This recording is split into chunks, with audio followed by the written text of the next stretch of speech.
Araw mo na payapa, tahimik at maunlad. Tara, sali ka na sa programang may usapang pangkapayapaan, usapang pangkaunlaran sa Up Pilipinas. Usapang pangkapayapaan, usapang pangkaunlaran Pilipinas. Kasali ang lahat sa kwentuhang pambayan. Live na live sa DWIZ Manila. Live din sa Aliw 23 Free TV. At pwedeng i-follow sa lahat ng DWIZ Facebook, YouTube at pwede ring mapanood sa DWIZ News app.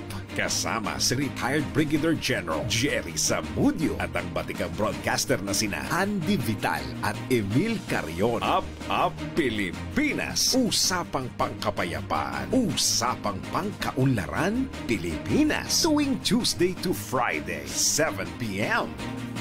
DWIZ. Matalinong pagtalakay sa mga usaping pambayan. Hihimayin ang bawat detalye para mailabas ang katotohanan. Kasama ang walang pinapanigan kundi ang tama. Orly Navarro. Orly sa IZ. Orly sa IZ. Orly in the morning.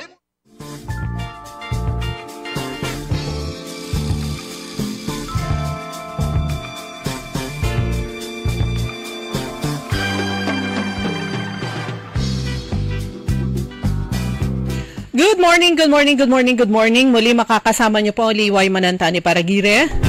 Pero sa programang Orly in the Morning, sa ngalan po ni Kaaron Orly Navarro, magkakasama-sama po tayo ngayong umaga.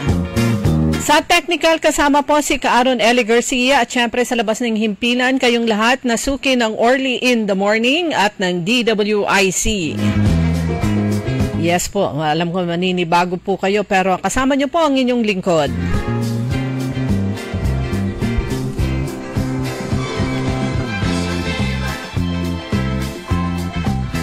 Kumalma na ang etong si Typhoon Nando, kaya stretching.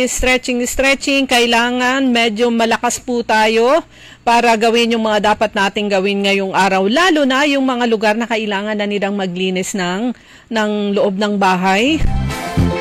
Alam niyo, napakahirap pong trabaho po yan, lalo na pag maraming dumi na pumasok sa loob ng bahay o kung ano man yung area na kailangan yung linisin, ay talagang kumain muna ho kayo ha.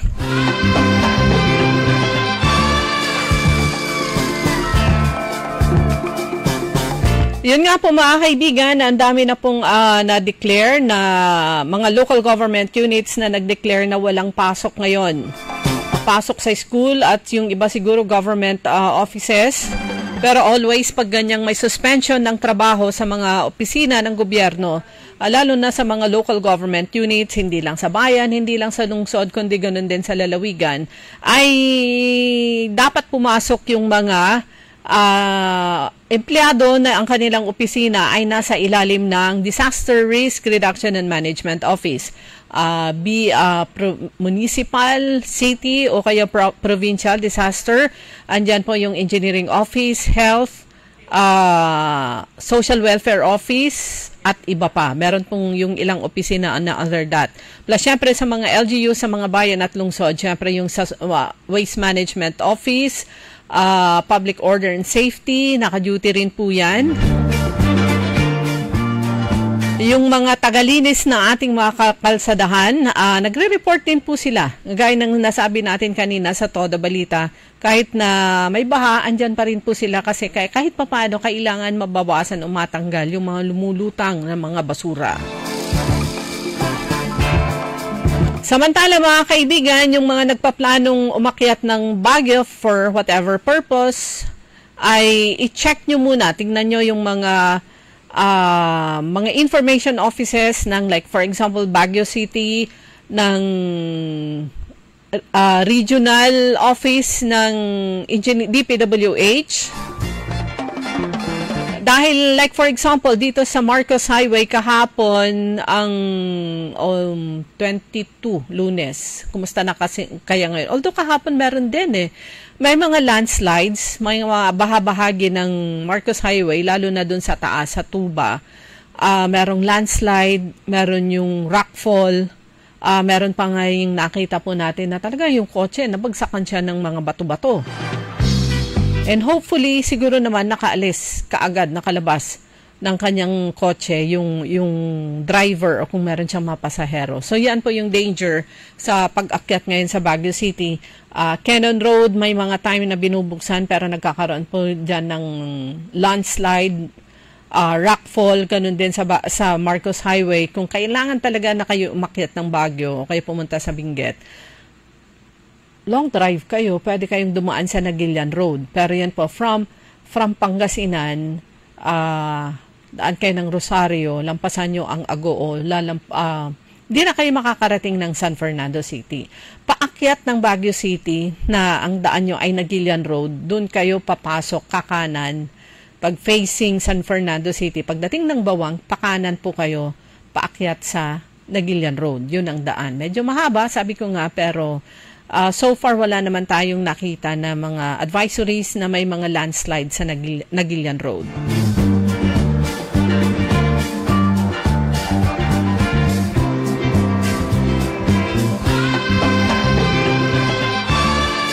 So patuloy mga kaibigan na mainit na usapin dito sa ating bansa itong sa mga flood control projects na pumalpak.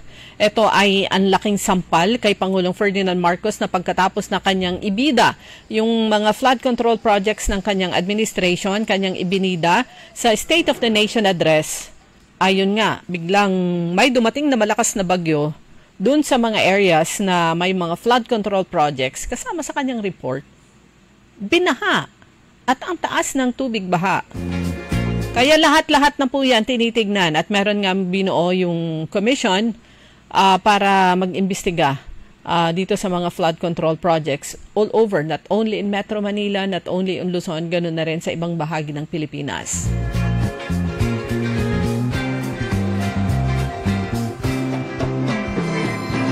Pero sana, ang panalangin nga sana in the long run, isama na rin yung iba pang mga infrastructure projects na ito yung mga pinondohan ng gobyerno. Yan man yung pondo ay nasungkit, na i-request ng ating mga congressman o kaya ng senador o kung sino man o ng LGU, ng mayor na i-request sa national government, pera pa rin ng ano yan, pera ng gobyerno pa rin yan, pera pa rin ng bayan na kailangan magkaroon ng report. Sabi nga, at long last, sa wakas ay may nangyayaring ganito. Masaklap, pero napakatagal na yung panahon, pero at least dumating yung panahon na ganito, na kailangang imbestigahan. At sana yung fair and square na investigation, wala yung medyo ililihis nila yung pangalan ng kung sino man para hindi madawit o kaya hindi magasgas yung kanilang mga pangalan dito sa mga flood control projects na mga pumalpak. It's either substandard o kaya naman ay multo. Wala talagang tumayo.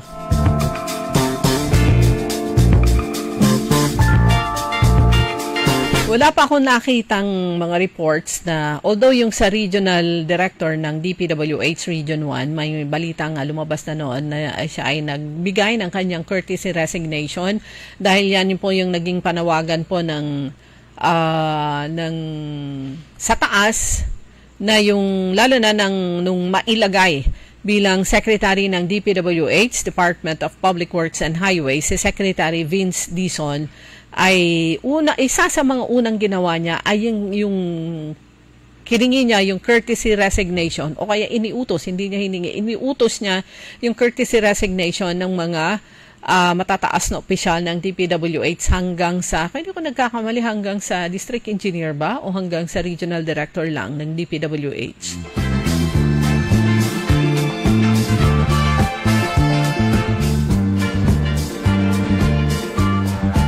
Dito sa lungsod ng Dagupan, nung nasa sa PTA, anong taon ba yung lumindol?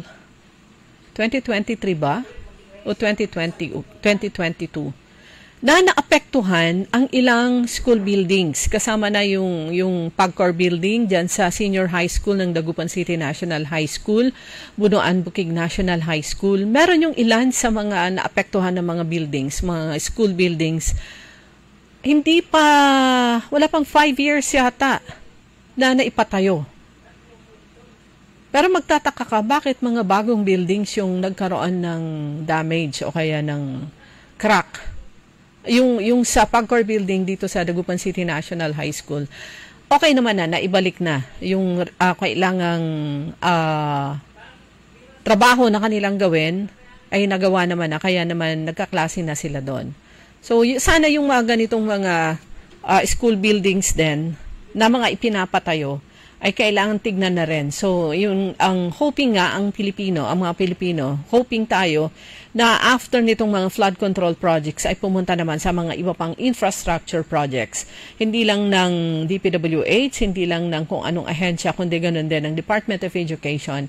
Dahil ang pinapatayo na po ng mga classroom buildings, mga school buildings ay multi-level, pataas. Dahil nga sa kakulangan ng land area ay para makapag-save ma-maximize yung gamit ng kanilang whatever space na meron sila pataas. So, multi-story yung ipinapatayo. Mahabang usapin to, matagal na pag-uusapan to at dapat matagal din ang gawing sakupin na lahat ng mga areas dito sa kanilang infrastructure investigation.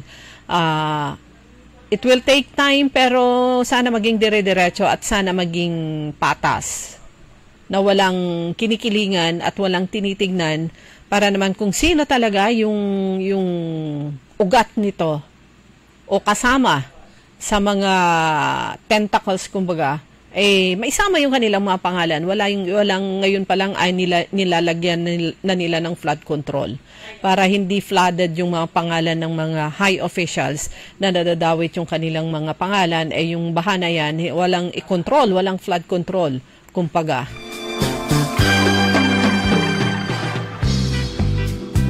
Oras na po natin mga kaibigan, alas 6:23 na po ng umaga at kayo pa rin po ay nakikinig. Tama po ang inyong pinapakinggan, Orly in the Morning, at kasama nyo po pansamantala sa ngalan po ni Kaaron Orly Navarro. Ako po yung kasama nyo ngayon dito sa Orly in the Morning. Ako po si Liway Manantani Paragiren na bumabati rin ng happy birthday sa ilan na nagse-celebrate ng kanilang mga kaarawan, kagaya ni Ariel Tamayo. Good morning, happy birthday. Kay Nerlisa Eliza Francisco Rivera, kay Cyrus Senya, ganun din kay Romeo Landingin at Ariel Bugayong Tamayo. Happy birthday sa inyo at sa lahat ng nagse-celebrate ng kanilang anniversary, ng mga espesyal na okasyon ngayon, ay happy day and blessed day po sa inyong lahat.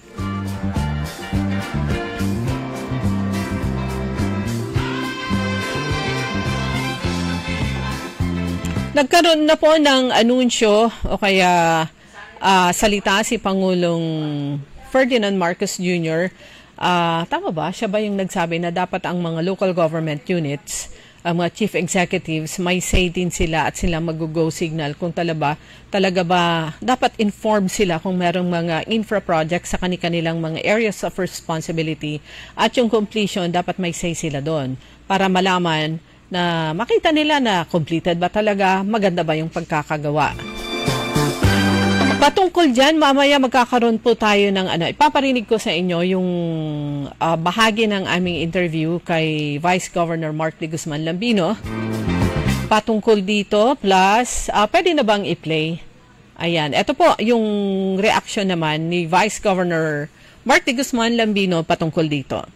Good morning, Vice Gov. Sir, pwede pong kumuha ng reaction nyo dun sa pahayag po ni President Marcos na dapat ang LGU magbigay muna ng clearance sa isang infra project bago ito may masabi ng contractor o DPWH na finish.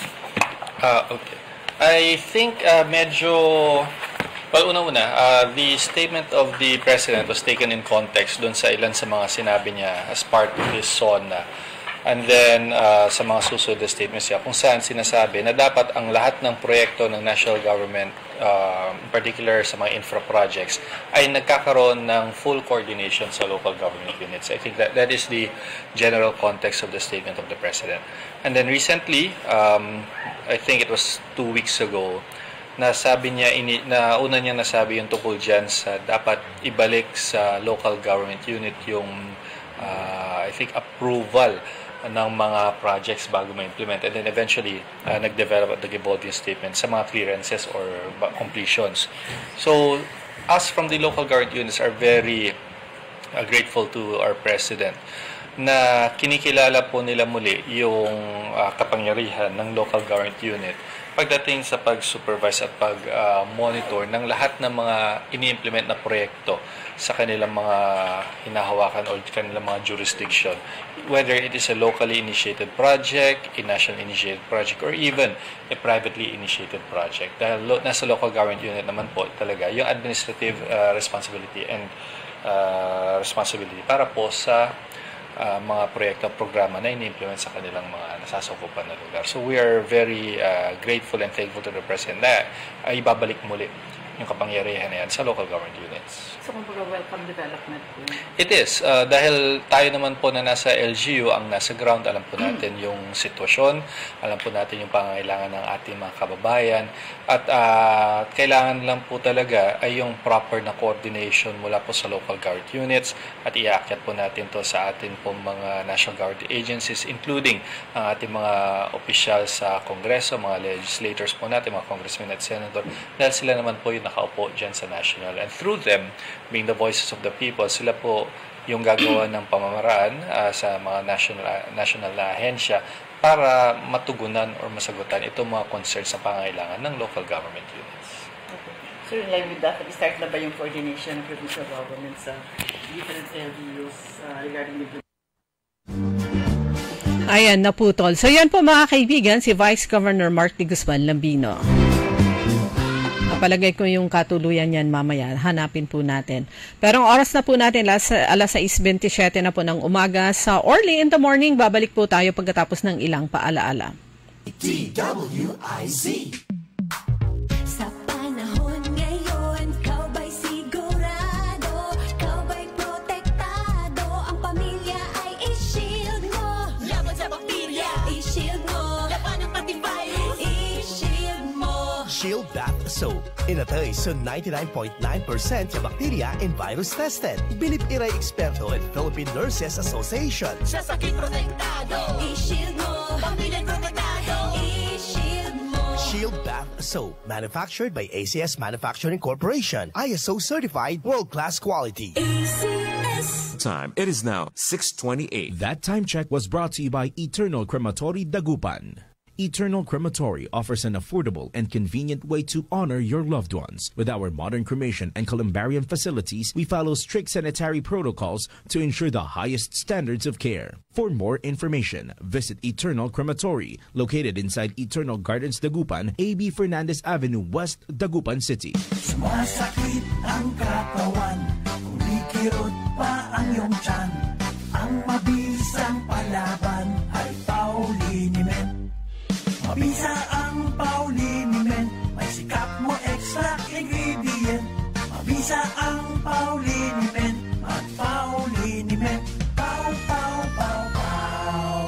Walang aw sa pau. Methyl salicylate plus menthol plus Camphor is the generic name of Alblitz Pauliniment. If symptoms persist, consult your doctor. Get ready! Some of the biggest names in the world of golf are set to wow sports fans. International Series Philippines presented by Bingo Plus. Debuts in Manila from October 23 to 26 at the prestigious Santa Elena Golf Club. It's more than golf. Enjoy headline concerts, live music, and interactive fan experiences. Tickets are available now at SM Tickets with free entry on Thursday and Friday. Don't miss this ultimate celebration of golf. International Series Philippines is presented by Bingo Plus. Gambling is for 21 years old and above only. Gambling can be addictive. Know when to stop. International Series Philippine and Bingo Plus. Bingo sa saya plus sa panalo. Tickets available now at SM Tickets. High blood, salot, milyong-milyong katao na ang namamatay sanhi nito.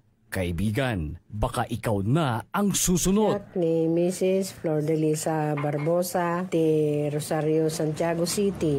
Agtawenak ti 63. Manungatawan nga aglutluto ako, tada karinderyak. Mariknak agpipikal. Ti imimak iso nga nangagak ti radyo, dati agas nga pao di arko. Pinadas ko. Mayat ti epekto na. Do ti food supplement nga napadpadas akon ng awan ti epekto na. Dato'y pao di arko, idi nagtumarak, manungal daw lang, han nga agpipikil ti imakon. Awisen kay nga mangpadas, tapno may katmat na gitarik-rik na inyong, saksakitin nyo. Kaya kaibigan, buhay mo'y ingatan. Mag-Aldrich Pau de Arco Herbal Capsule na para kalusugan mo ay garantisado. Nanlapo ang #1 Smart Dishwashing Paste. Ang galing-galing mo! Smart Dishwashing Paste ko! Pritong ulam na masebo, plato o kaldero. Ang galing for everyday. Untan no say dishwashing paste at Smart. Walay double tanggaling formula. Tanggal-galing susebo tan bakterya. Bahit para walang bahit, linis fantastic sa metal at plastic. #1 ko to! Tanggaling-galing mo, Smart Dishwashing Paste. Heavy duty linis, sukada pahid. Smart Dishwashing Paste. Manufactured by ACS Manufacturing Corporation. ISO certified, world-class quality. ACS. Hoy mga suki, hanap nyo ba ay mga murang bilihin, malinis at sariwang pagkain sa pang-araw-araw at handaan tuwing may okasyon? May suggestion kami sa iyo. Tayo na sa Macador Market na kung saan inyong mabibili ang mga mura, sariwa, malinis at ligtas na bilihin tulad ng karne ng baboy at baka, manok, isda, gulay at iba-ibang sangkap sa pagkain. Matatagpuan din sa Macador Market ang dry goods, groceries, eateries at fruit section. Kaya ano pang hinihintay nyo? Gawing bongga ang handa mo everyday with Macador Market. Macador Market is open from 4 a.m. to 8 p.m. Visit us at Macador Market, Galvan Street at Zamora Street sa downtown, Dagupan City. Mga suki, narito na ang pinakabago at budget-friendly na grocery outlet sa Kalasyaw. Ang Victoria Place Magic Supermarket. Housewares, school and office supplies. Mura at best quality ang mga groceries. Komportable at sa bayan pa mismo. Magic Supermarket, Housewares, School and Office Supplies sa Victoria Place, Poblacion, Kalasyaw, Pangasinan. Magic Kalasyaw Supermarket, Housewares, School and Office Supplies is now open to serve you from 8 a.m. to 8 p.m. daily. Located at Victoria Place, Poblacion, Kalasyaw, Pangasinan. Ako po si Lilibet Caballero Loro at tagalagtang Talisay City, Cebu. Noong 2015, meron akong diabetic. 4th stage daw ng diabetic, kailangan mag-dialysis. Yung lifestyle ko, hindi ako makatulog kasi meron akong hinahabol na trabaho eh. Kasi meron akong 10 barangays na dinadala. Kasi bookkeeper ako. Doon lang, hindi ako makatulog. Siging overtime. Palaging naka-overtime. Nung naka-open ako sa radio, nakakabalita ako na merong ikarma daw destroy diabetic. Sachet ng tea, ininom ko. Yung una, yung sugar ko is 168. Tapos, second, 145 na lang. Nababa din talaga. 2 linggo pa. Kasi 2 beses ako mag-dialysis Monday at saka Huwebes. Tapos, makahinga ako ng sakto. Tapos, yung katulog ko talaga okay din. Hindi ako makalakad ng matulin. Dito lang ako sa bahay. Yung barangay ko, puntahan ko ng kaisa ng 2 beses, isang semana.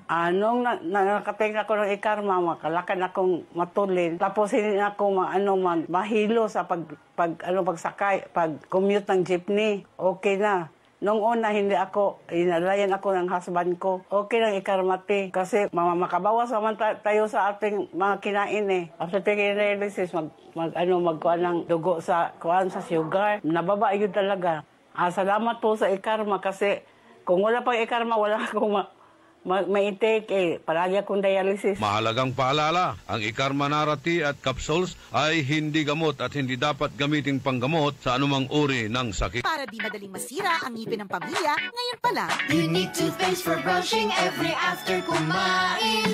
Dahil ang unique toothpaste, may Max Protect formula. Ngipin ay Max Alaga, Max Protektado pa. Helps stop cavities even before they start, while keeping breath fresh with regular use. Unique toothpaste for brushing, para siguraduhin ngipin ay Max Alaga, Max Protektado pa. Unique Max Alaga, Max Protektado with unique toothpaste maximum fluoride protection. Manufactured by ACS Manufacturing. ISO certified, world-class quality. ACS.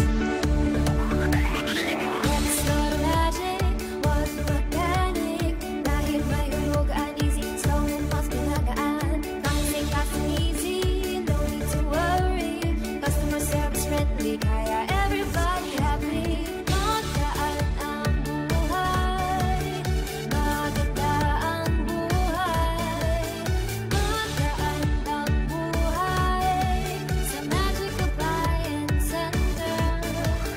Magic Appliance dito'y kompleto. Appliances, furniture, computer, and so much more. Lahat ng gusto mo, mabibili dito.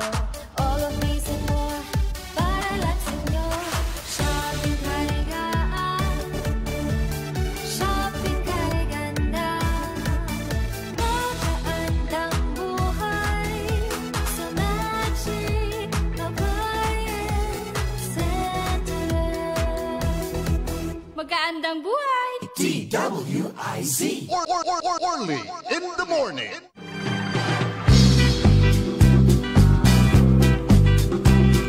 Oras, alas 6:37 na po ng umaga sa Orly in the morning. Kasama niyo pa rin Liway Manantani Paraguirre. Sa ngalan po ng Kaaron Orly Navarro.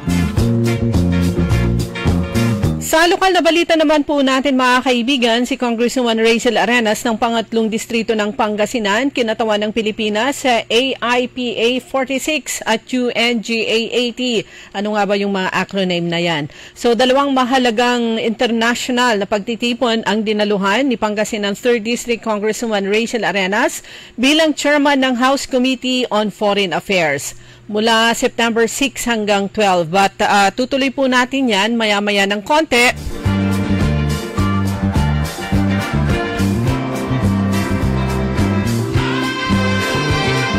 Atin pong makakapanaya mga kaibigan si Sir Ronald de Guzman ng ating City Disaster Risk Reduction and Management Office. Tayo po ay makikibalita, kukuha ng update sa sitwasyon naman dito sa lungsod ng Dagupan. Sir Ronald, good morning. Good morning, good morning. Kaaron Eli, hindi siya nakakonect.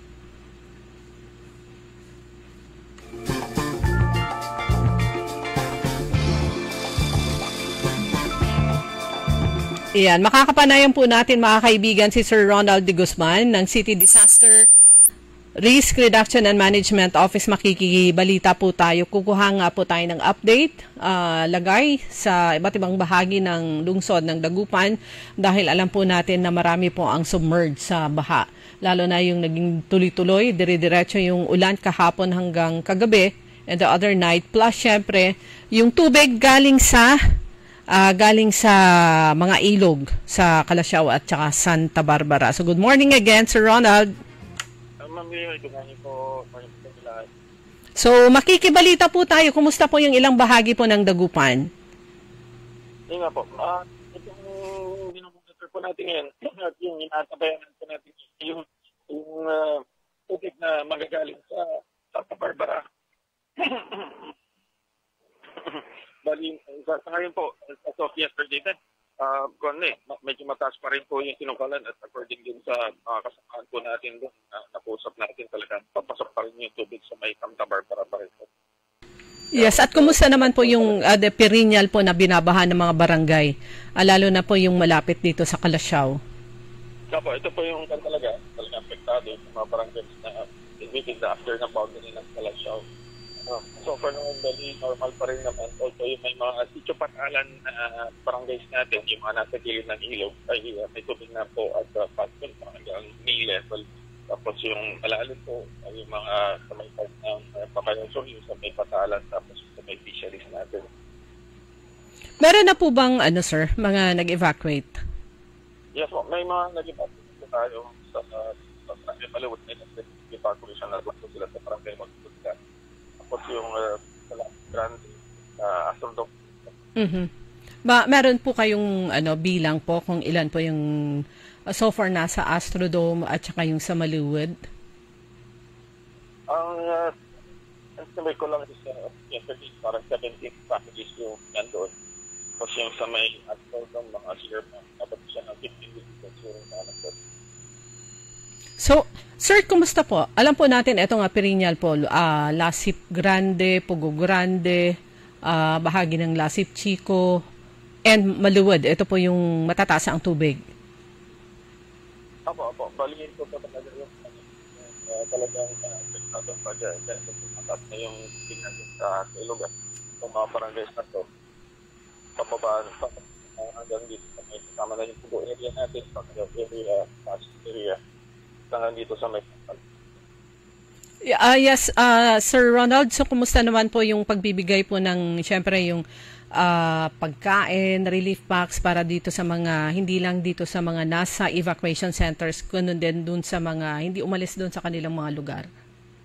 Yes po, bali ang gawin yung pa natin, yung mga hindi nasa evacuation centers natin, may mga health office staff, social workers po natin, and nandiyan din po sa kanilang mga. Okay, siguro panghuli, Sir Ronald, meron po ba kayong paalala para sa ating mga kababayan dahil yun nga, sabi nyo nga kanina, inaantabayanin po and close contact kayo sa mga katuwang nyo sa Santa Barbara. So yung paalala nyo po sa ating mga kababayan, not only sa mga lugar na flooded na ngayon, kundi ganun din sa ibang lugar sa Dagupan. Yes po, maraming salamat po.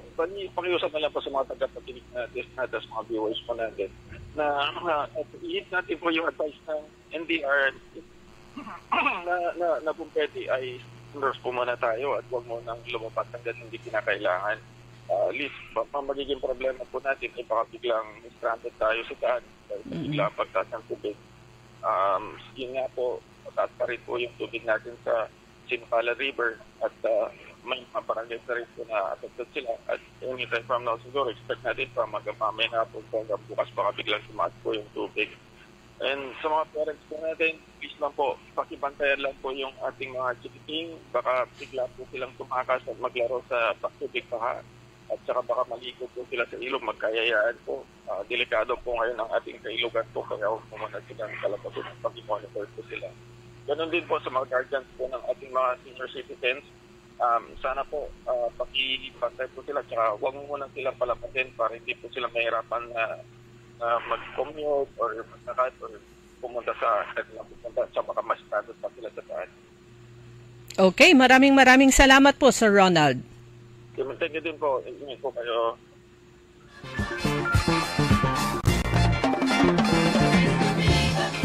Okay, maraming salamat muli kay Sir Ronald de Guzman ng City Disaster Risk Reduction and Management Office dito sa lungsod ng Dagupan. Yung paalala ha, mga magulang, bantayan yung mga bata at syempre alalayan din ang ating mga elderly, mga senior citizens. Alala ko na naman yung kailangan ng doxycycline. Ayan, kontra sa paglusong po sa tubig, yung mga kung ano man yung mga nakukuhang mga sakit-sakit diyan, naubos na yung aking Ka-Aaron Eli, wala na yung bed. So, ingat-ingat lang ha. Yun. Paano kaya yung distribution na naman ng mga doxycycline para sa mga underwater, nakatira sa mga lugar na underwater, plus yung lumulusong sa tubig baha, kailangan po natin yan. Anyway, tutuloy ko yung balita po natin kanina, yung si Congresswoman Rachel Arenas nga ay kinatawan ng Pilipinas sa dalawang malalaking events outside the country. So, dalawang malahalagang international na ipagtitipon ang dinaluhan ni Pangasinan 3rd District Congresswoman Rachel Arenas bilang chairman ng House Committee on Foreign Affairs. Mula September 16 hanggang 22 hanggang nung Lunes, lumahok si Congresswoman Rachel Arenas sa 46 ASEAN Interparliamentary Assembly. Yan yung acronym ay AIPA. Ito ay ginanap naman sa Kuala Lumpur, Malaysia. Pagkatapos nito, nagtungo siya sa New York City sa USA para naman sa High Level Week ng ATF United Nations General Assembly. Yun naman yung UNGA. September 22 nag-umpisa hanggang 26. So hanggang, ngayon? Wednesday pa lang. Hanggang sa 26, Friday. Kasama ni Congresswoman Arenas sa UNGA 80 o ATF United Nations General Assembly, ang permanent representative ng Pilipinas sa UN o United Nations na si Enrique Manalo, si DFA Secretary at Head ng Philippine Delegation na si Maria Teresa Lazaro at si DOH Secretary Ted Herbosa. At yun nga mga kaibigan, sa kanyang social media post, ipinahayag ni Congresswoman Arenas ang kanyang pasasalamat sa pagkakataong makilahok sa mga talakayan at makipagkita kay Nobel Peace Prize laureate Maria Ressa ng Pilipinas. Ang UNGA80 ay may temang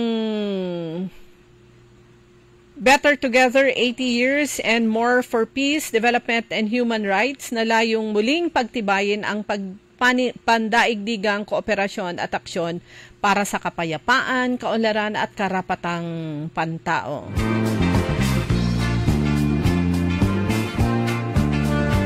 So hanggang 26 pa yung nasabing pagtitipon. Kumusta naman yung ating mga dam, San Roque Dam?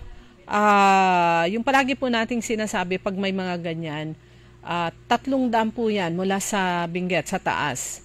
Ang Buklaw Dam, Binga Dam, tapos San Roque Dam. Kung nagbukas na ng gates yung dalawa na nasa taas, wag ko kayong maalarma, ang titignan nyo palagi yung sitwasyon dyan sa San Roque Dam na nasa San Manuel.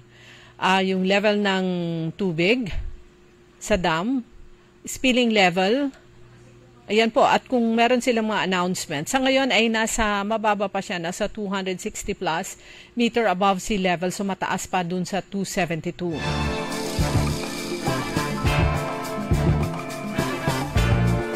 Pero ito, meron lang kapapasok na advisory sa kanilang Facebook page, ang Pangasinan PDRRMO, Provincial Disaster Risk Reduction and Management Office.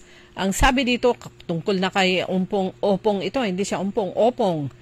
Yung posibleng track at mga lugar na maaring maapektuhan ng Tropical Storm Opong. I-follow nyo po yung Facebook page na to ng Pangasinan PDRRMO. Yun mismo yung pangalan, Pangasinan PDRRMO. At saka ang picture doon yung kanilang logo. Dahil yung track nitong si Opong ay Visayas at hagip ang bahagi ng Ilocos region.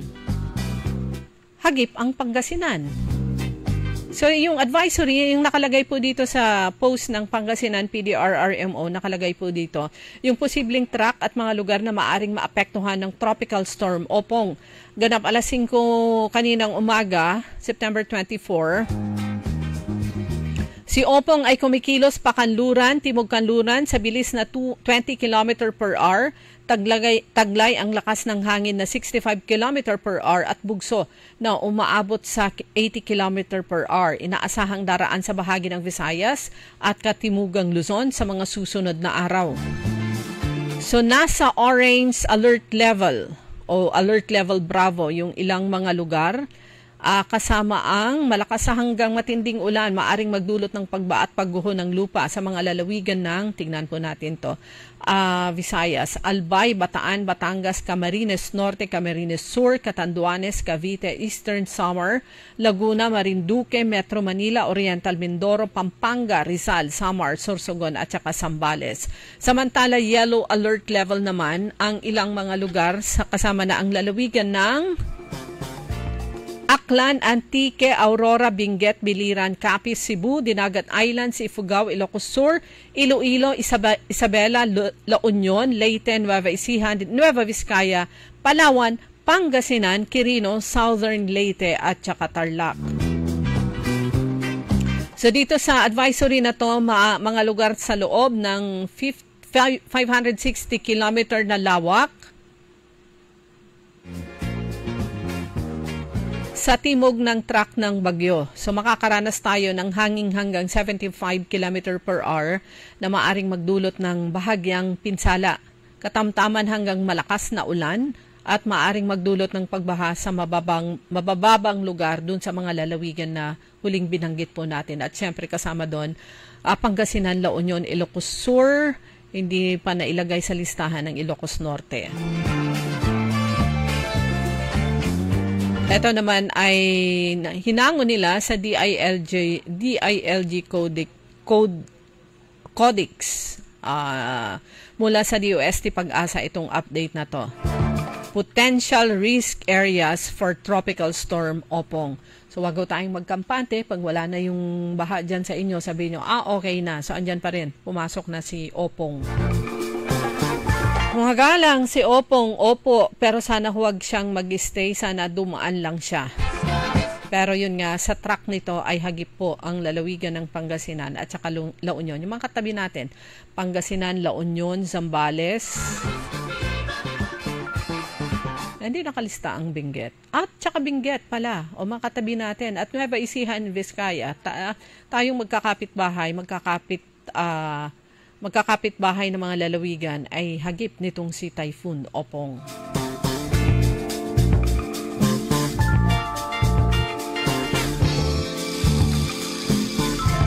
So yung update sa dam status, so sa taas muna. San Roque Dam. So ang inflow ng tubig ay 722 cubic meters.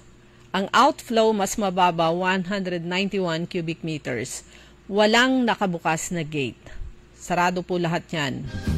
Ang level ng tubig as of September 23 kahapon ay 263.83 meter above sea level. Pero malaki pala yung tinaas hindi ko nakita kaagad to. Ang level ng tubig ngayon sa San Roque Dam ay 270.04 meter above sea level. Ulitin ko, wala pang nakabukas na gate sa San Roque Dam.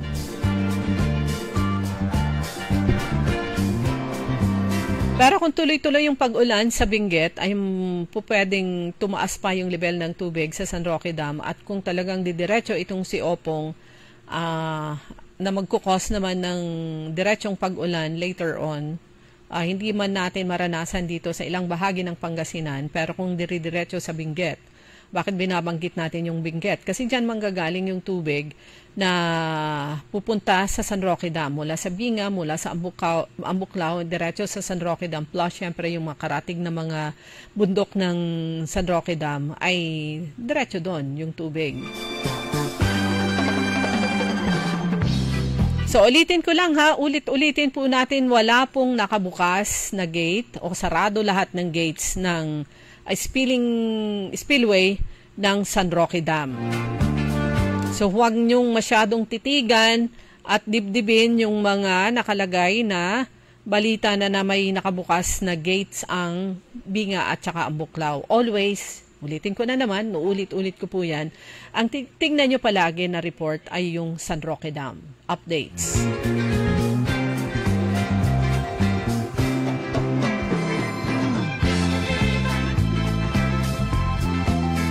Pagbati muna sa ilan na nakatutok po sa atin sa Early in the Morning. Good morning kay Ferdinand Perez. Kumusta po kayo? Yes, stay safe din po. Likewise. Kay Kaaron Mark Christian Tibudan. How are you, Pres? At happy birthday. Pagbati niya ng happy birthday kay Jerry Gerardo Mapatak. Yan mula kay Sir Mark Christian Tibudan. Kay Kaaron Aurea de Guzman dyan sa Salapingaw, na alam mo natin lubog din sa tubig baha yung kanilang bahay at paligid. Good morning pa rin. Kay Teresa Cornel. Yan, good morning po. Kay Malusi Seralde. Ayan, ano yun? Facebook name mo yun. Kay Baki Husay, Rodel Edaris Peralta, kay Zarlo Gonzales, good morning. Jolina Antipolo, Aurea de Guzman, Bobby Seralde, good morning po sa inyo.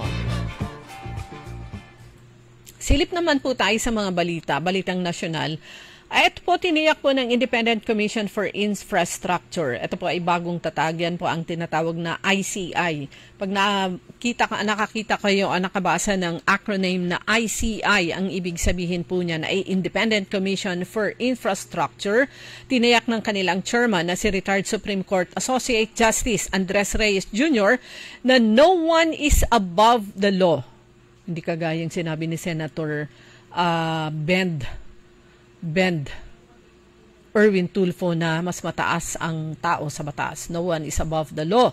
Sinabi po ni ICI Chairman, retired Supreme Court Associate Justice Andres Reyes, kaugnay ito sa investigasyon sa anomalya sa flood control at iba pang infrastructure projects.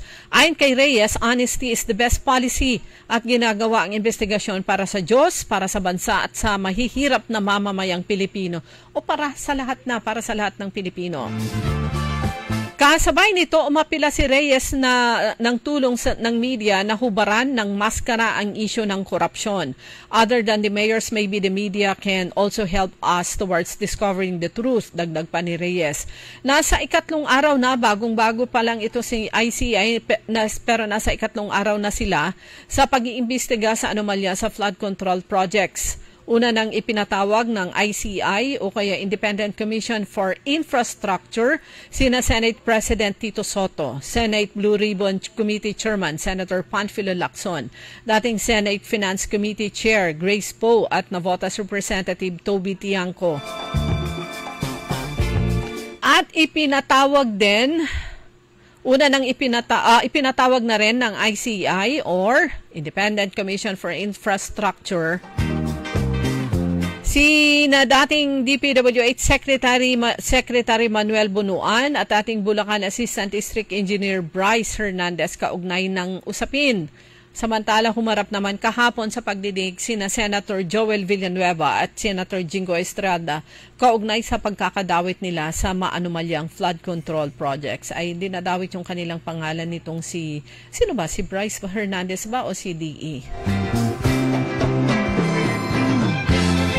So iba lang yung investigation na ginagawa ng committee sa Senado at ito nga meron ding nag-umpisa na sa pagsasagawa ng investigasyon itong binuo ng Presidente, Independent Commission for Infrastructure.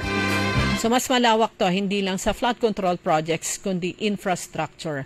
Yan ang sinasabi natin na sana pumasok na rin at makalambit na rin sa investigasyon iba pang mga infrastructure projects na ang pondo ay mula sa national government.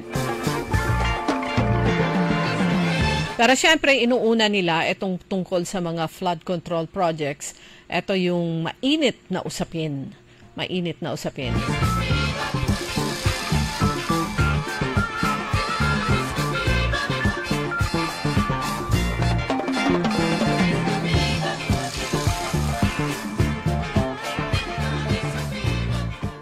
Okay, bago tayo mag-break, good morning muna kina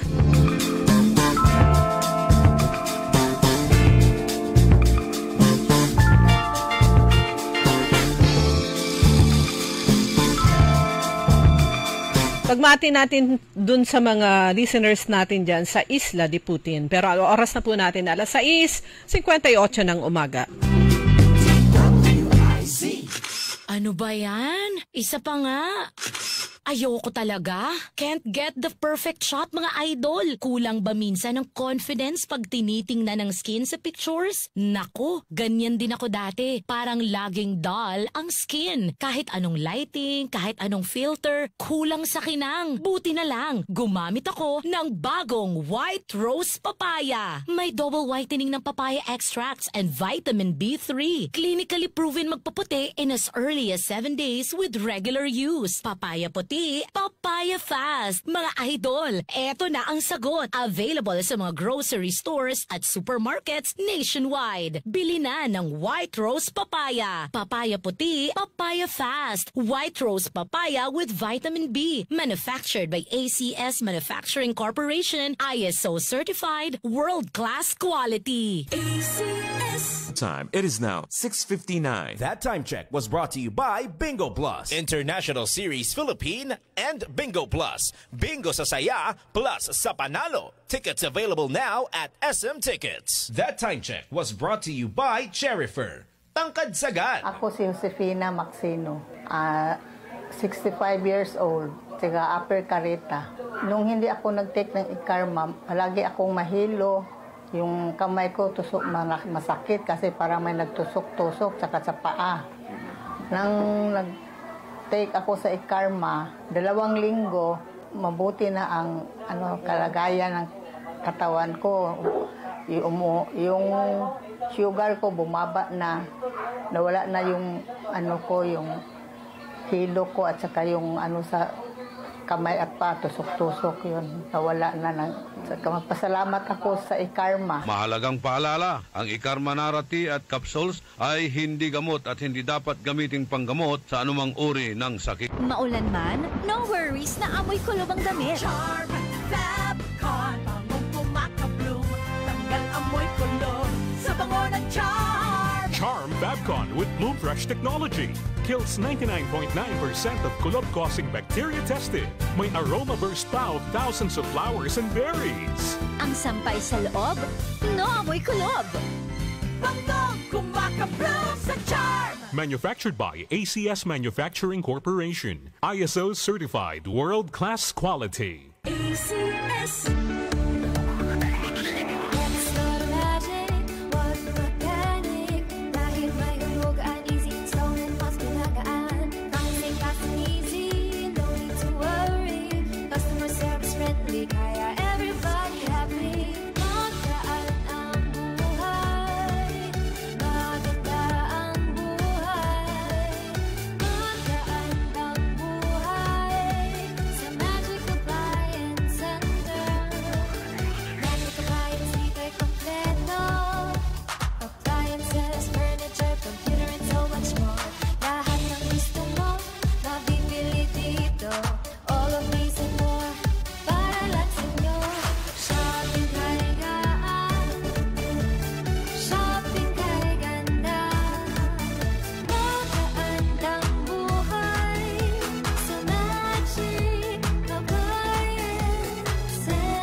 Magkaandang buhay! Ikot pa lumipas siya.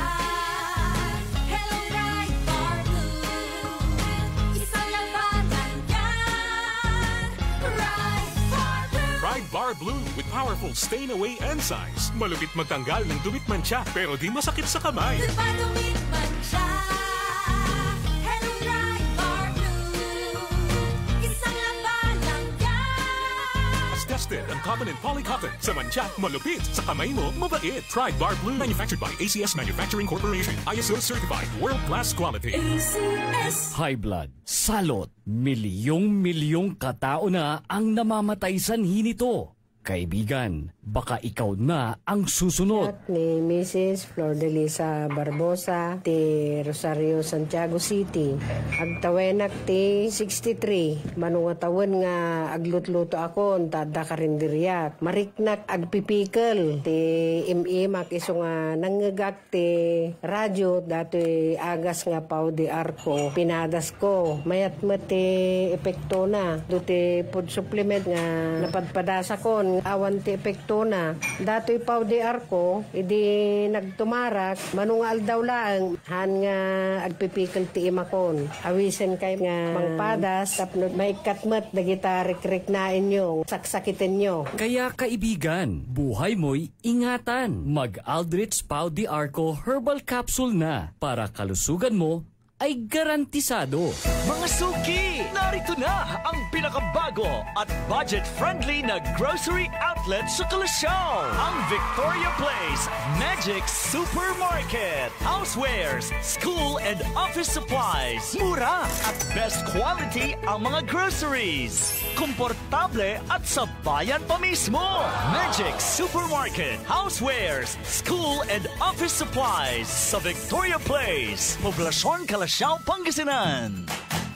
Magic Kalasyaw Supermarket, Housewares, School and Office Supplies is now open to serve you from 8 a.m. to 8 p.m. daily. Located at Victoria Place, Poblasyon Kalasyaw, Pangasinan. Sumasakit ang katawan, kumikirot pa ang iyong tiyan. Ang mabisang palaban ay Pauliniment. Mabisa ang Pauliniment, may sikap mo extra ingredient. Mabisa ang Pauliniment, mag-Pauliniment. Pau, pau, pau, pau. walang aw sa paw. Methyl salicylate plus menthol plus camphor is the generic name of Alved's Pau liniment. If symptoms persist, consult your doctor. Si Mommy at si Washing Machine believe sa Pride Washing Machine Detergent. Hello, Washi! Hello, Mommy! Laundry day na naman. Ready ka na sa mancha, chocolate, putik, libag? Kaya yan ang Pride Washing Machine Detergent. May triple stain-away formula. Tanggal ang makapit, malikit, at malupit na dumit mancha. Easy ang labada. Mula noon hanggang ngayon. All you need is pride. All you need is pride. Pride Detergent, manufactured by ACS Manufacturing Corporation. ISO certified, world-class quality. ACS DWIZ. Orly in the morning. Short.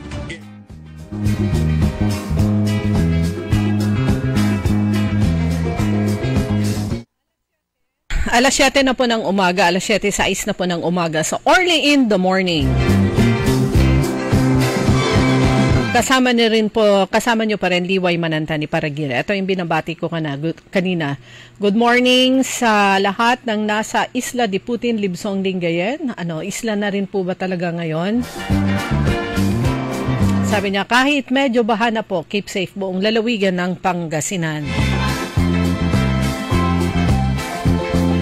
Siyempre dun sa etong pagdaan ni Typhoon Nando, dito sa atin sa Central Pangasinan, baha.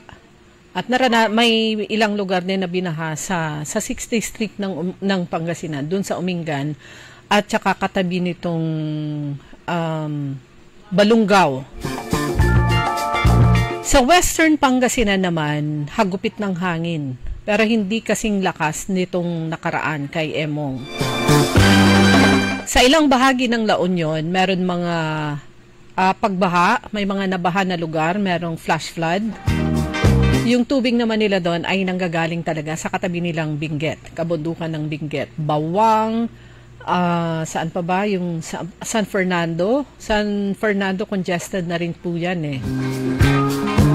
Pero doon sa Urdaneta, dito sa lalawigan ng Pangasinan yan, yung Nangkayasan, palagi pong binabahayan. Yan yung highway papuntang Manila mula sa Urdaneta City.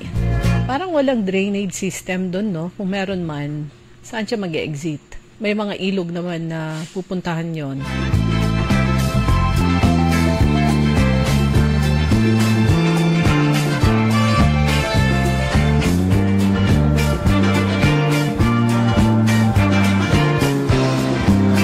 Pero yun, sabi nga ng Pag-asa, ito naman yung binabantayan nila ngayon, itong si Opong. Ay nako, it's rainy season talaga naman. Rainy season siya, pero siyempre pag ganito, yung grabe kasi yung epekto eh. Tapos malawakan.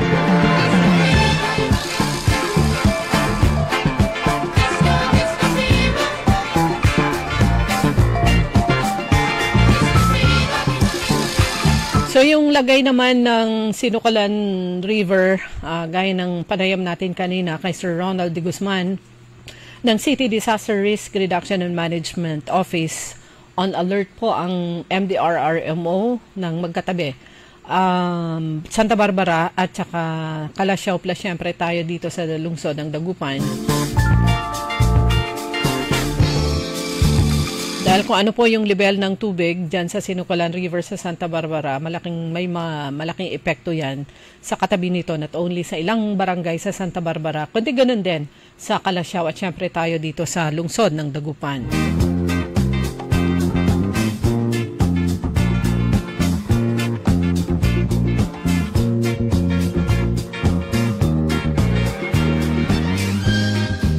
Yan ang gusto kong itanong kay, hindi ko siya na-message kanina. Kasi merong naka-schedule na Tourism Fair 2025 dyan sa bayan po ng Lingayen.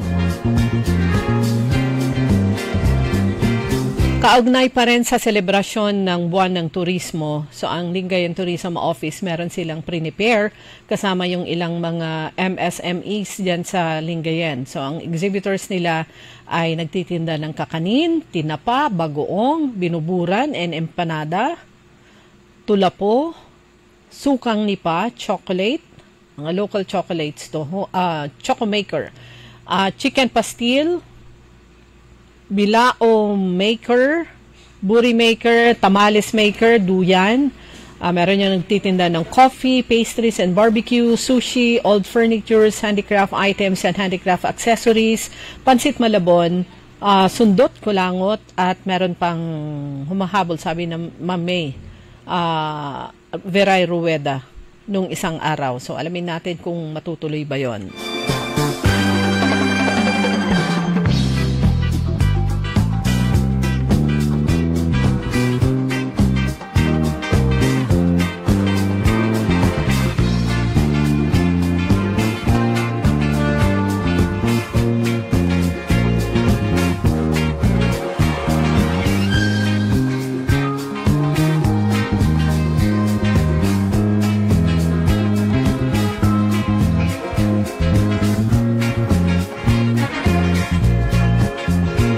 Okay, pasensya na po. Message ko muna si Ma'am May Veray Rueda, ang tourism officer ng Lingayen. Gusto nating malaman kung matutuloy bukas yung nasabing tourism fair.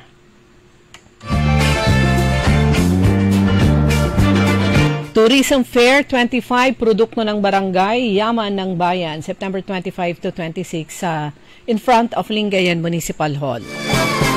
Pero i-update natin hanggang mamaya. Update po namin kayo hanggang before 8 kung tanggap po natin yung sagot ni Ma'am May Veray.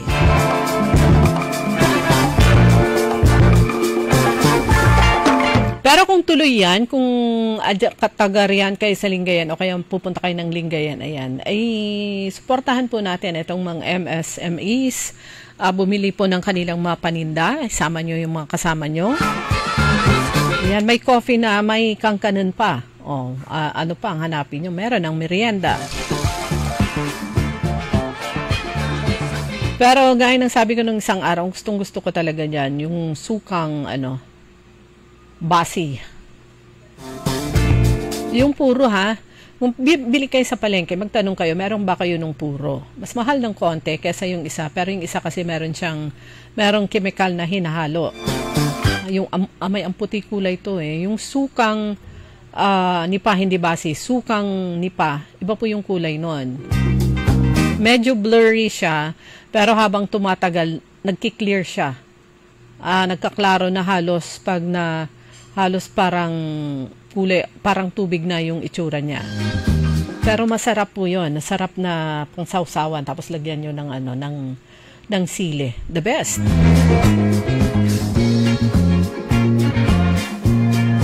Okay, kayo po ba napapansin nyo mga kaibigan na napakarami pong pinopost sa Facebook na mga lots for sale, kahit dito sa Pangasinan, ang dami po nating nakikita, lot for sale, tapos may direction pa kung saan makikita, nakalagay doon malapit ito sa highway, na-subdivide na, etc., etc., lalo na kung kabisado nyo yung lugar, di ba nakakatukso? Tapos meron kayo naman, kahit paano meron kayong pambili. Pero ingat-ingat lang dahil meron yung mga lihitimo naman na binibenta yung lupa pero hindi pa pala subdivided o kaya problema yung right of way o meron pang problema dun sa mga lupa na yon. Para naman hindi kayo mailagay sa alanganin o kaya hindi masayang yung pera nyo, maging mapanuri, kumbaga. Pero umaaksyon po ang sangguniang panlalawigan para dito sa usapin na to. At meron po tayong panayam kay Board Member Philip Cruz ng 2nd District ng Pangasinan, Kaaron Eli. Patungkol dito, short lang to, pero meron yung sa kanyang committee, parang naisalang na rin to for committee hearing.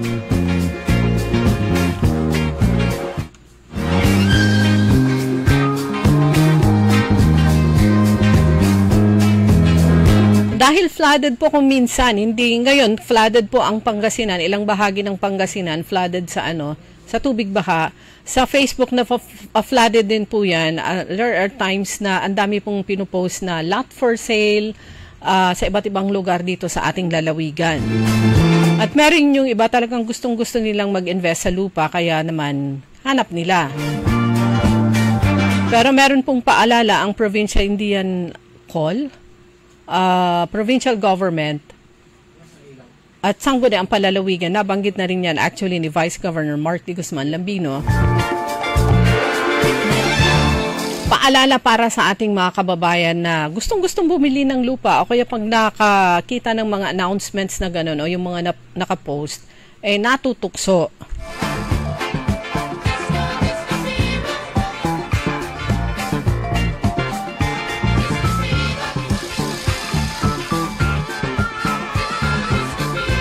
Ayan, inaayos muna ng ating technical yung ating voice clip. Mas maigi siguro niyan, huwag na tayong mag-bluetooth. Itsak-sak nyo na ng diretso para okay sa all right. Ayan, si Board Member Philip Cruz ng 2nd District ng Pangasinan. Regarding po doon, nagpasa po tayo, nag-committee hearing, nagkaroon tayo ng joint committee hearing last Wednesday. Regarding po dito, nagpatawag po tayo ng iba't ibang ahensya mula sa Region 1 at sa ating probinsya, housing and assessor at sa lahat po. Yun po yung ginawa po nating aksyon para nang sa ganun makita po natin yung nangyayari po sa probinsya. Kasi ang dami na pong illegal subdivision po rito. Yun po ang nangyayari. Marami ho tayong kababayan. Let's say for example, meron po akong kakilala na nag-i-invest po doon, pero ang title pa rin po ng subdivision ay mother title pa rin. Pero pinapakitaan po sila ng mga iba't ibang plano doon po sa subdivision. Yun po. So, paano po natin ma-distinguish kung... Gagawa ho tayo ng provincial ordinance. This is in connect with DSUD at sa kay Provincial Housing Engineer Alvin Bigay. Yun po ang unang-una po, kami po ang nag-initiate dahil sabi namin napakaganda po nito kapag sa buong Region 1, mauna po ang Pangasinan na ma-solve po natin ito. Pwede po tayo maging model ng Region 1 regarding po sa ganito po. So, gano'n na kadami yung monitored natin na ganito? Iba-iba po. All the data nandoon po kila Engineer Alvin and sa DSUD. Kaya nga ho naging alarming.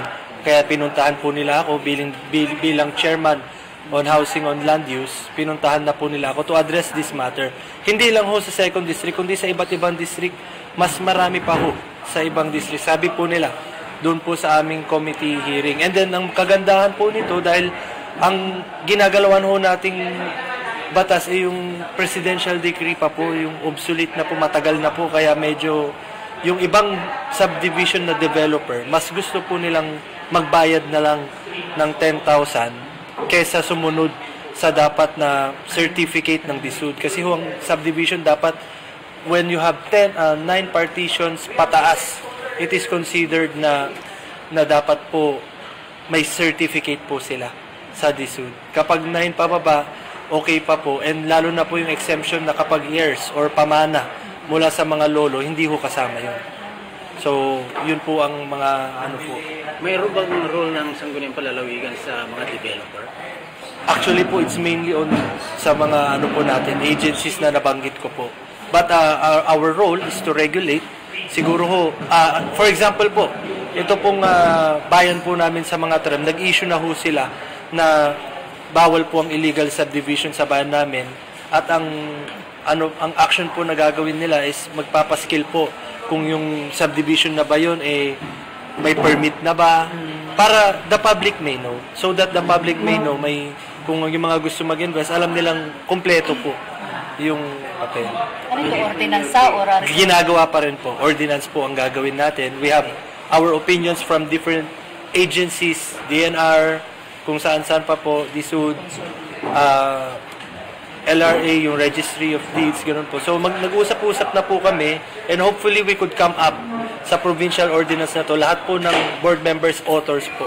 Hindi lang ho ako, kundi sinama ko po lahat ng board members because province-wide po itong ina-address po natin. And hopefully, maging model po tayo sa Region 1. Alam naman po natin, hindi lang po dito nangyayari yan. So, sir, para sa mga bagong subdivision lang yan, kasama yung mga previous na po? Sana po. Ginugol po namin na pati yung mga previous po, na sana po kasi existing na po yan. Kung yung future po, parang dapat matignan din ho yung mga existing po na mga yun lamang po ang aking komento. So, salamat. Salamat. Thank you.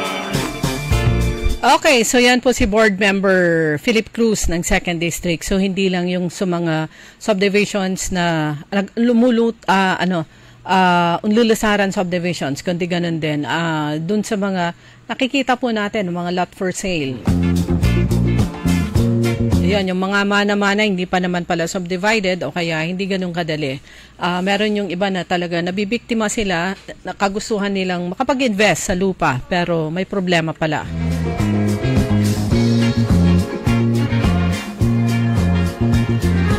Meron ding advisory dito ang LTO Dagupan City District Office. Meron pa rin silang motorcycle plate distribution caravan sa 27 naman sa Saturday sa Robinsons, Pangasinan. Yun po yung nasa Calasiao. Ginaganap ito sa second floor nung sa Lingkod Pinoy Center. So, plate distribution caravan para sa year models covered 2014 to 2017, motorcycles without plates at old plates for replacement. So, natapos na yung una, September 20. So, next naman sa Sabado, September 27 from 10 a.m. to 4 p.m. sa Lingkod Pinoy Center, Level 2 ng Robinsons, Pangasinan, yung nasa Calasiao. So, ang kailangan lang dalhin ninyo,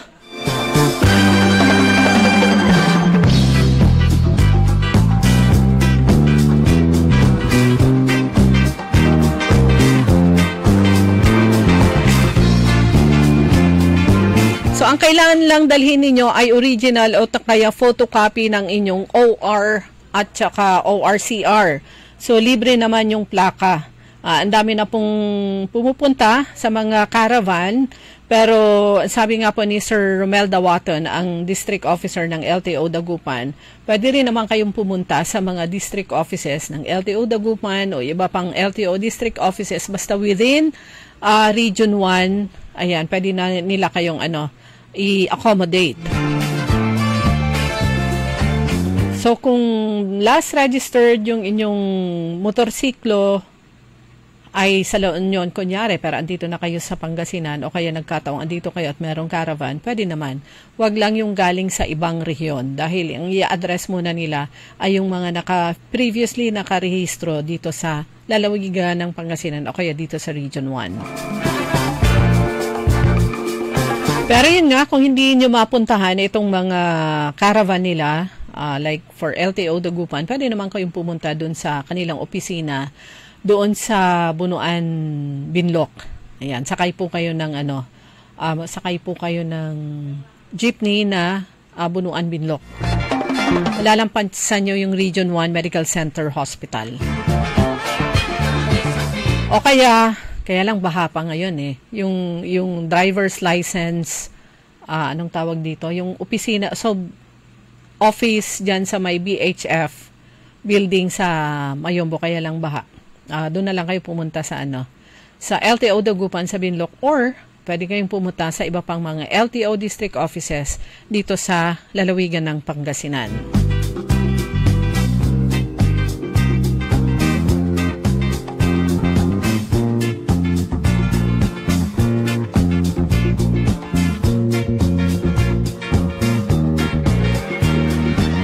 Alas 7:24 na po ng umaga at kayo pa rin po ay nakikinig dito sa ating Orly in the Morning. Sa ngalan po ni Kaaron Orly Navarro, kasama nyo pa rin Liway Manantani Paragire. Grabe ito, is 1 billion pesos cash.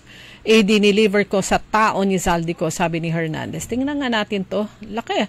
Gano'n kaya, ilang maleta kaya ito pag 1 billion? One time, big time? O tinatayang aabot sa 1 billion pesos na cash na di umano'y na i-impake sa mahigit 20 na maleta at isinakay sa 6 hanggang 7 van ang inihatid sa penthouse ni Ako Bicol Representative Elizalde o Zaldico sa Shangri-La Hotel sa Taguig. Ayon kay dating DPWH Bulacan 1st District Assistant District Engineer Bryce Hernandez, sa pagdinig ng Senate Blue Ribbon Committee, sinabi ni Hernandez na inihatid niya ang pera sa aide ni Ko na kinilala lamang niya bilang Paul Si Ko ay dating namumuno sa House Committee on Appropriations. Habang hindi niya personal na nakilala si Ko, sinabi ni Hernandez na nakita niya ang kongresista nang makipagkita siya sa kanyang dating amo na si dating Bulacan District Engineer Henry Alcantara sa hotel. Nang tanungin ni Senator Tulfo kung magkano ang pera na inihatid kay Paul, sinabi ni Hernandez, maraming maleta ng pera, Your Honor. Naniniwala ako na ito ay nagkakahalaga ng bilyon-bilyon. So, hindi lang 1 bilyon. Ang bawat maleta, ayon sa kanya, ay naglalaman ng humigit kumulang 50 million pesos. Malaking siguro to, maleta. Dumiretso ang pera sa elevator paakyat sa penthouse sa itaas na palapag. Sa katunayan, isa sa mga kasama namin si Engineer Paul talagang nakarating doon. Sabi naman nitong si Mendoza, sino tong si Mendoza? Ayon naman kay dismissed Bulacan 1st District Assistant Engineer JP Mendoza na ang testimonya ni Hernandez at idinitalyo kung paano inihatid ang pera sa penthouse ni Ko. Grabe no, laking pera. Kung tayo na mga Pilipino ay nanggigigil, hindi tayo taga Bulacan, di lalo na siguro yung panggigigil ng mga taga Bulacan na sila yung recipient dapat ng mga flood control projects na yan. Pero recipient sila ng tuloy-tuloy na pagbaha. Grabe no, laking pera. Napakarami. Sabi nila, third world country ang Pilipinas, mahirap na bansa, pero ang daming pera. Ang daming pera na nasasayang, napupunta sa kung kani-kanino lamang.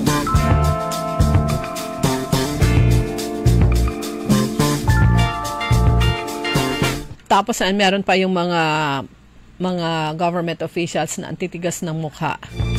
Sa investigasyon na to ay nakikita kung paano yung ginagawa para mailihis, maprotektahan yung pangalan ng ilan. O, di ba? Ang titigas, hindi lang makapal, ang titigas ng mukha. Balot sa bakal. Top-level task group bubuuin din ng PNP. Ano namang gagawin ng Philippine National Police o kaya PNP sa nasabing flood control, validation ng mga flood control projects? Kasi like for example, nakita po natin sa pag-ikot naman ni Mayor Belen Fernandez ng Dagupan sa ilang mga areas at pinakita nga niya, sabi niya ito yung mga bahagi ng mga flood control projects na sa lungsod ng Dagupan.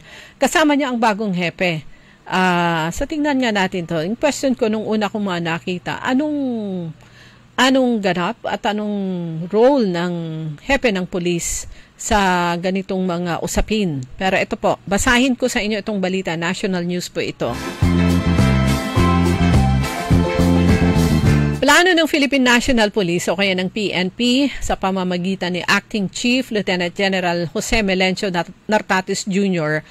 na magtatag ng top-level task group na tungkuling ibigay ang lahat ng kakailanganing tulong sa isinasagawang investigasyon sa usapin ng flood control projects.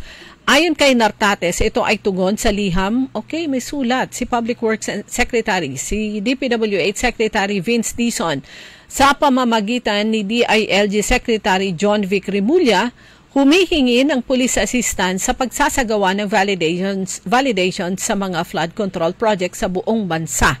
So, ang role nila ay hindi para tagapagsalita o magsalita o magbigay ng update, kundi ang role ng police ay police assistance. At sanay po tayo na pag nabasa po natin o narinig po natin na pag sinabi ng isang mas mataas na opisyal ng PNP, like sa police station, provincial station, regional, pag sinabing police assistance, security.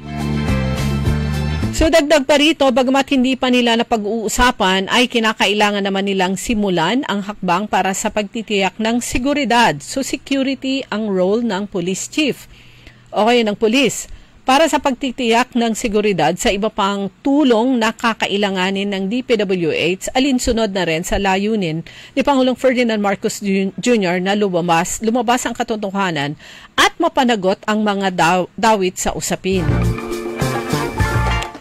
Pangunahing tungkulin ng PNP, ayon kay sa DPWH Secretary, sa PNP Chief, Pangunahing tungkulin ng pulis ang pagbibigay ng seguridad, pagpapanatili ng kaayusan at pigilan ang anumang banta na guluhin ang proseso ng validation.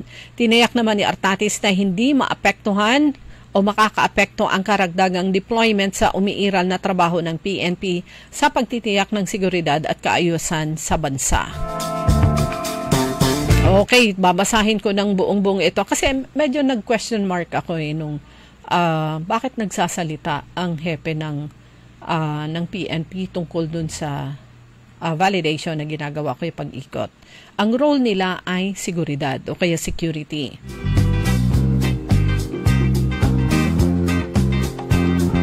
So ulitin ko, ayon dito sa balita, ayon sa pronouncement ng PNP chief, pangunahing tungkulin ayon kay Nartates, pangunahing tungkulin ng PNP yung pagbibigay ng seguridad, pagpapanatili ng kaayusan at pigilan na ang anumang banta na guluhin ang proseso ng validation.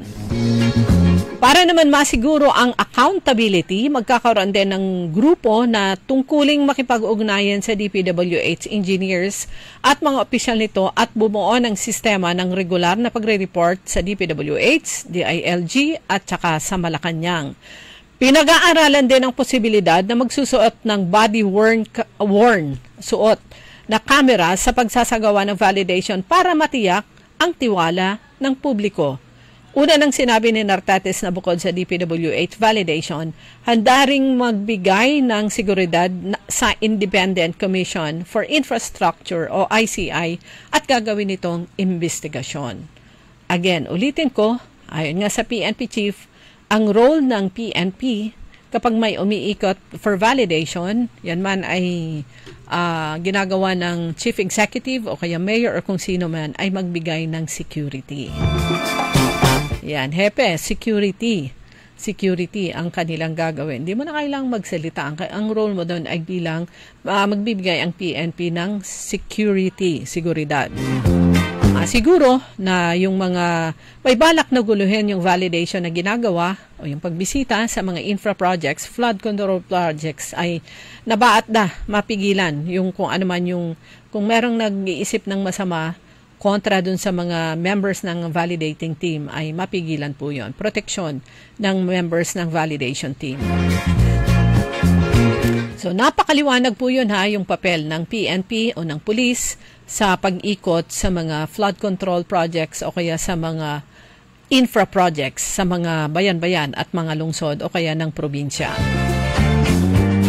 Good morning kay Celestina Kalimlim. Good morning po sa inyo at sa lahat.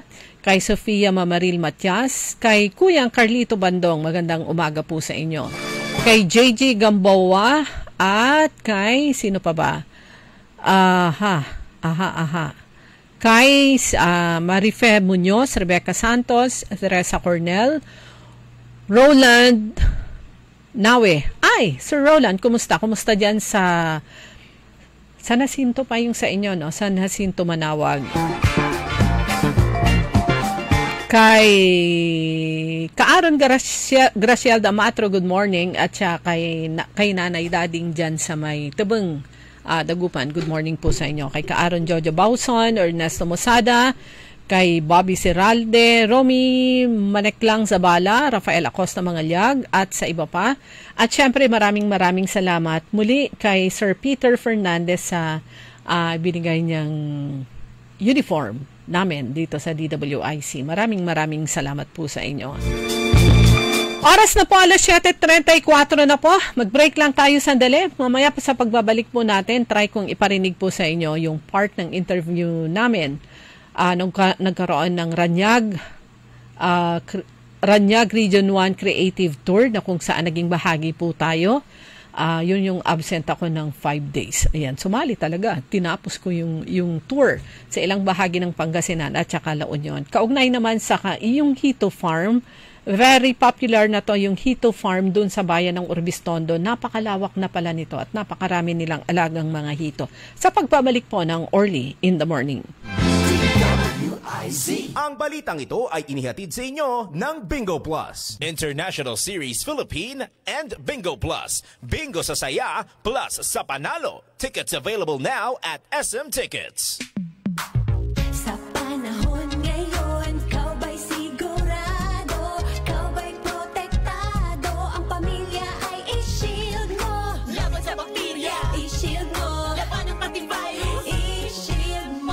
Shield Bath Soap. Inatay sa 99.9% na bacteria and virus tested. Bilib iray eksperto at Philippine Nurses Association. Sa sakit protektado, i-shield mo. Pamilya protektado, i-shield mo. Shield Bath Soap. Manufactured by ACS Manufacturing Corporation. ISO certified, world-class quality. Magandang araw po sa ating lahat, sa ating mga bisita. Inaanyayahan ko po kayo sa aming lungsod ng Alaminos para po mabisita at ma-experience ang ating mas pinagandang 100 Islands. Marami na pong pagbabago sa ating mga isla at sana makita namin kayo dito sa aming lungsod para po makapag-swimming, makapag-enjoy kasama ang inyong barkada at ang inyong pamilya. Tara na!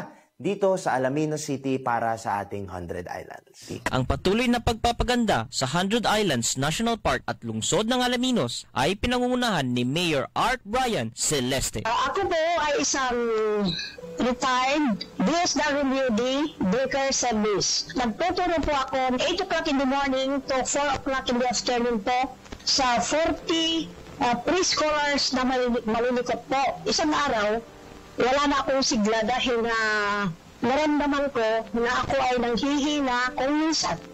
Nagiging bugnutin ako sa mga bata. Pagdating ko sa bahay, gusto kong kumain, wala pa akong gana.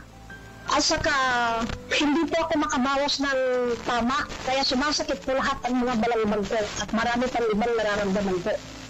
Isang araw po ay nakinig ako po sa radio kasi mahilig po ako nakikinig sa radio po. Nandyan po si Sir Orly, Doktor, sabi niya, maraming sa kayong pasyente dyan sa labas naghihintay po sa inyo. Nabanggit po si Dr. Glenn Soriano po na palaging ikarma ang sinasabi ng mga pasyente na narinig po. Para mag-interest kami dyan po, yan na po siguro ang gamot na hinihiling namin na makatatambal po sa aming sakit sa katawan. Sa more than 2 weeks na paggamit ko po ng ikarma, naramdaman ko po na gusto ko nang kumain. At parang sumasakit po itong mga balangibag ko na gusto niyang talagang pilitin ako na magbawas. Nung nakabawas ako, ay nakaginhawa na ako. At saka itong mga sakit ng karamang ko, yung mga maging bugnutin ko, dumaan po ang pakiramdam ko. Mula noong na-meet ko po ang ikarma, hanggang ngayon po, ikarma na talaga po ako. Mahalagang paalala, ang Ikarma Narati at capsules ay hindi gamot at hindi dapat gamiting panggamot sa anumang uri ng sakit.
Magandang buhay! DWIZ. Orly in the morning. Alas 7:39 na mga kaibigan, nasa panghuling bahagi na po tayo ng Orly in the Morning. Sa ngalan pa rin po ni Kaaron Orly Navarro, kasama nyo pa rin Liway Manantani Paragiren. Bago tayo nag-break, nabanggit ko kanina na meron akong ipaparinig po sa inyo habang ako'y kasama nyo.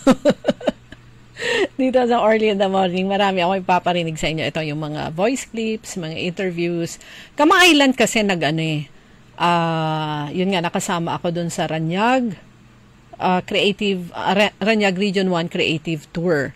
At ilan sa mga napuntahan po namin ay ilang mga MSMEs dito sa lalawigan ng Pangasinan at ilan din sa lalawigan ng La Union.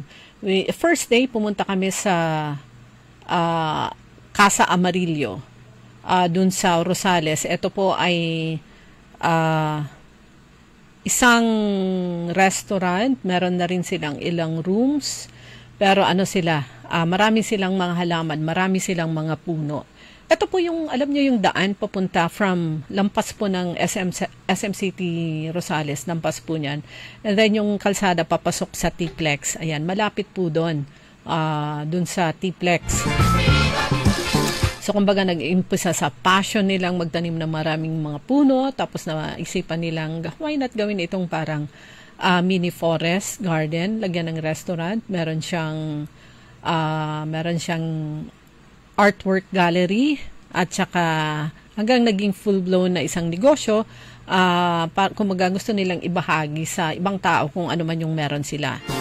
At naging training part ng OJT na rin dito nagte-training yung ilan nilang mga estudyante sa senior high school kasi meron silang school din. So yun yung pinakahuling napuntahan namin ay on the 5th day sa MM's Bagoong Factory sa Lingayen, yung isang MSME na sa Bani na pinatikim kami ng iba't ibang kakanin plus syempre yung kanilang pakwan wine, iba't ibang flavor. Plus syempre dun sa Bulinaw, dun sa may Sungayan floating restaurant. Merong nagdemo din doon nung paano gumawa ng sombrero at bag gamit ang mga buri. Galing sa isla, yung mga gumagawa, so dinala nilang sila doon sa Sungayan restaurant para mag-demo kung paano gumawa. So dito sa lalawigan ng Pangasinan, isa rin sa napuntahan namin, ito yung sikat na, kilala na, JNS Hito Farm, Catfish Farm o Aqua Farm. Ang nag-umpisa pala ito, saan ba yung pangalan ng may-ari? Nakalimutan ko yung pangalan ng may-ari, pero nag-umpisa pala sila sa backyard lang, ilang kahon lang kumbaga, somewhere sa Bulosan dito sa Dagupan, and then lumipat sila dun sa Urbistondo at lumaki na nga ng ganito kalaki yung kanilang Hito Farm o kaya Catfish Farm, JNS Farm, Aqua Farm sa Urbistondo. Meron silang mga giant na hito na yung isang piraso, ang bigat ay umaabot ng ilang kilo? 3, 4? Malalaki. At mula sa mga fingerlings. Sabi niya, umaabot kami ng 1 million na piraso ng hito o kaya catfish, iba't ibang sizes. Pero syempre nababawasan yan kasi may mga bumibili o kaya meron na rin silang mga nakabote. So nagpo-process din sila. So sa kasalukuyan nasa 400,000 plus piraso ng hito ang meron sila. Sabi ko nga, mula sa fingerlings hanggang sa mga giant na hito. Pwede kayong mag-tour doon, pwede kayong umattend ng seminar. Meron na rin silang learning school. Mukhang naka-tie up na rin sila sa TESDA. But anyway, eto po yung may-ari po, si Sir. Saan na ba yung pangalan? Kalimutan ko yung pangalan. So, kumustahin natin yung nasabing Hito Farm o kaya JNS Aqua Farm sa Urbistondo. Ang JNS Aqua Farm at saka fish processing, nagsimula ito October 2021. So, pandemic po, so almost magpo 4 years na, no? Ngayon, nagsimula kami sa backyard and then sa kinalaunan, alos wala pa isang taon, naging industrial na. So, nagtayo ko kami ng planta para sa ganon ay yung mga alaga nating hito ay maiprocess natin ng maayos. Ginagawa po namin ito, tinapa, may Shanghai, shumai, sisig, tapos in a bottle, may 4 na variant tayo, adobo, Spanish, and then mayroon po tayong pinagmamalaki ngayon, yung inilatan natin, yung mahilig sardinas, yan. Then meron din tayong food supplement, kinapsule na rin natin. So, malaking tulong po ito ngayon sapagkat marami po mga kababayan natin na walang hanap buhay ngayon, nagiging bahagi na po sila sa history ng kumpanya. Kasi po, natuturuan sila sa pag-aalaga. At the same time, na-market na rin nila, sarili nila yung kanilang mga alaga. Kasi nagtuturo din po kami kung paano paggawa ng tinopa, paano paggawa ng yung gourmet, siomai, Shanghai, at iba't iba pa.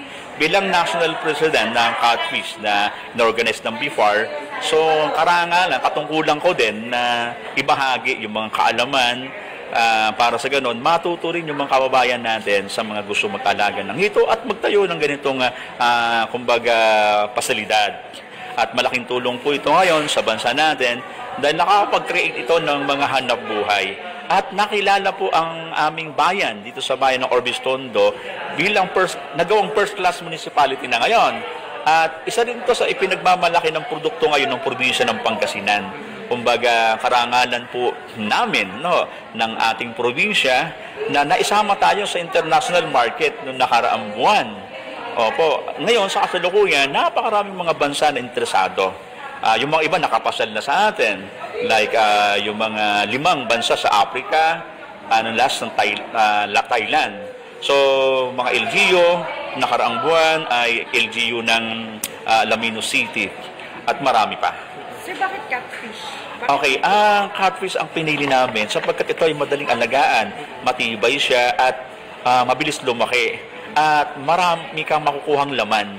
Sabihin, kung magtatayo ka ng planta, piliin mo na isda, yung malaki, yung lalaki, para marami kang makukuha, ipaprocess.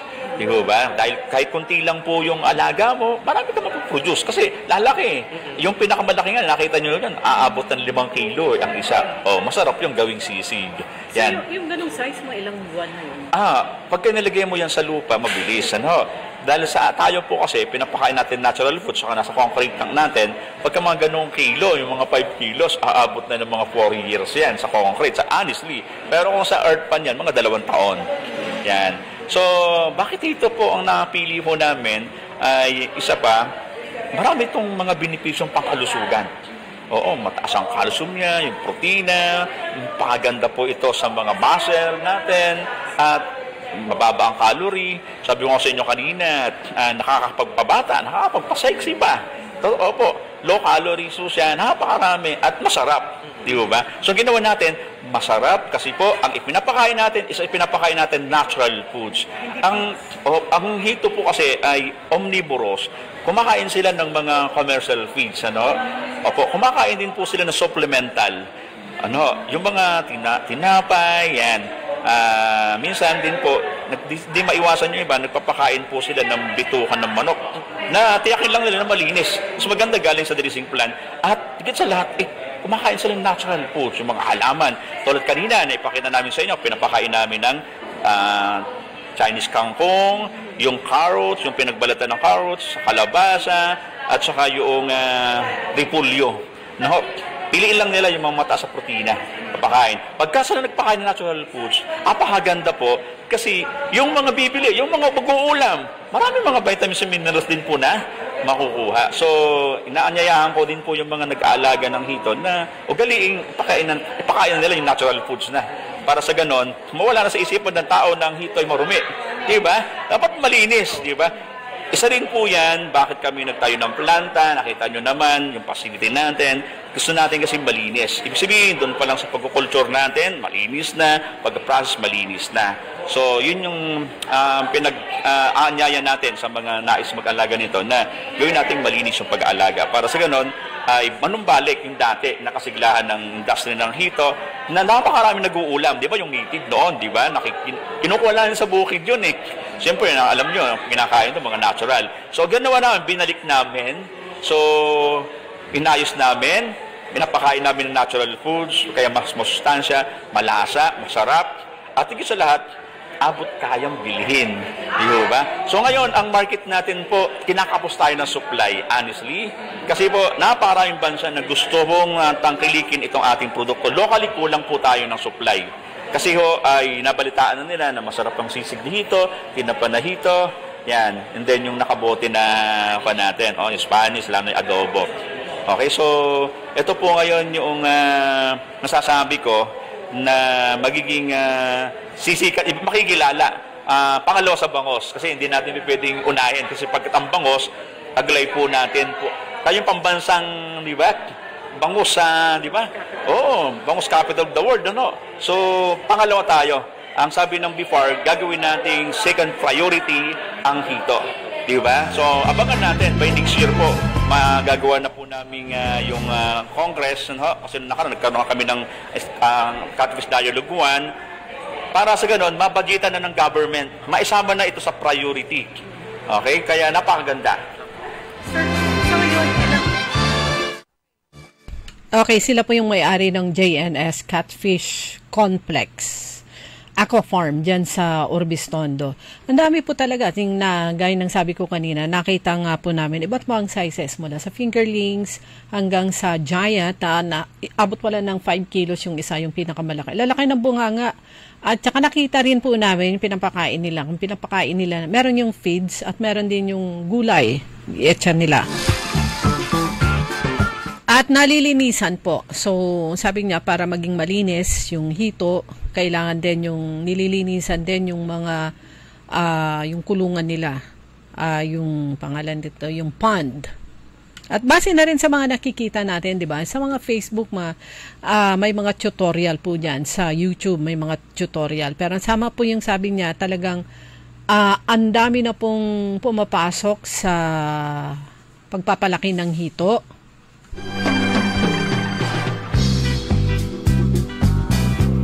Mas madali siyang alagaan. May mga nakausap din po tayo noon. May nakausap tayo sa Binmali. Sabi niya, dumarami yung nag-aalaga ng hito dahil mas madaling alagaan. Kahit maliit na space, pwede siya. At in demand, meron siyang market. Kaya yung mga merong pangpuhunan, meron kayong space sa inyong backyard, ayan, pag-isipan nyo po ito. Pwede naman kayong lumapit sa, not necessarily sa JNS Aqua Farm, pwede rin naman kayong lumapit sa inyong mga municipal o kaya city o kaya sa provincial agriculture office. Pwede kayong lumapit sa BIFAR, magpatulong, kumuha ng information, kaalaman kung paano mag-start, saan bibili ng mga fingerlings, ano ang ipapakain, etc. etc. Natikman namin yung yung tinapa na hito, yung gawa nila sa JNS Farm. Masarap siya. Hindi siya malansa. Masarap lahat yung pinakain sa amin na out of yung karne o kaya yung meat ng hito, malalaking hito.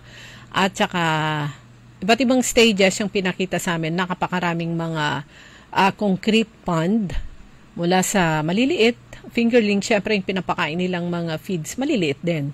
Dahil yung kaya ng lunukin o kaya ng bunganga ng fingerling hanggang sa yung regular size na mga feeds. Ayan, yung lalaki talaga ng mga hito, yung mga giant. Para yung itsahan mo sila ng feeds, itsakan ng konti, lulutong sila yung mga bungangan nila lalaki. Tapos, di ba, pagpupunta kayo sa mga kainan, like for example, yung mga kainan dyan sa may Binmalay, unang-una gusto nyo may kasamang inihaw na hito.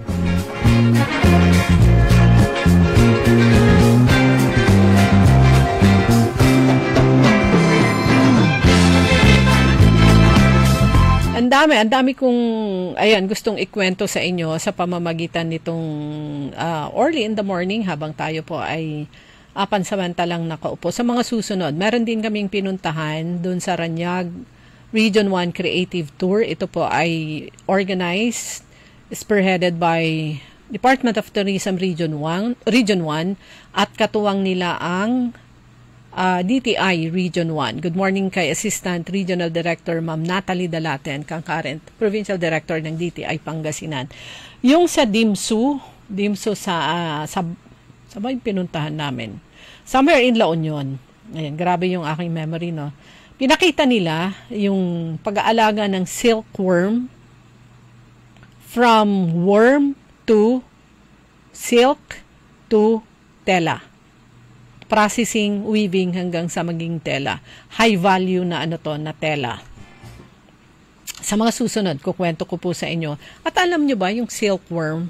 Kaya meron din silang mga ka-tie-up na mga farmers o meron yung mga farmers na nagsusupply na rin sa kanila ng silk, yung galing sa silkworm, pero ang requirement pala nun, meron ka dapat pagtataniman ng blueberry.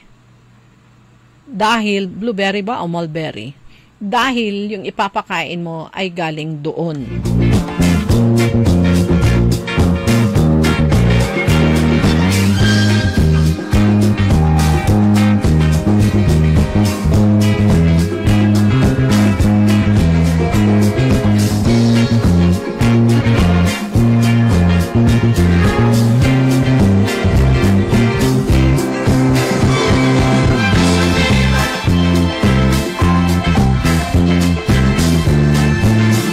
Ayan, pasensya na. Ito ang kaigihan ng technology. May i-research natin kaagad para sigurado yung sasabihin natin. So, mulberry leaves, yan lang ang kinakain ng silkworm.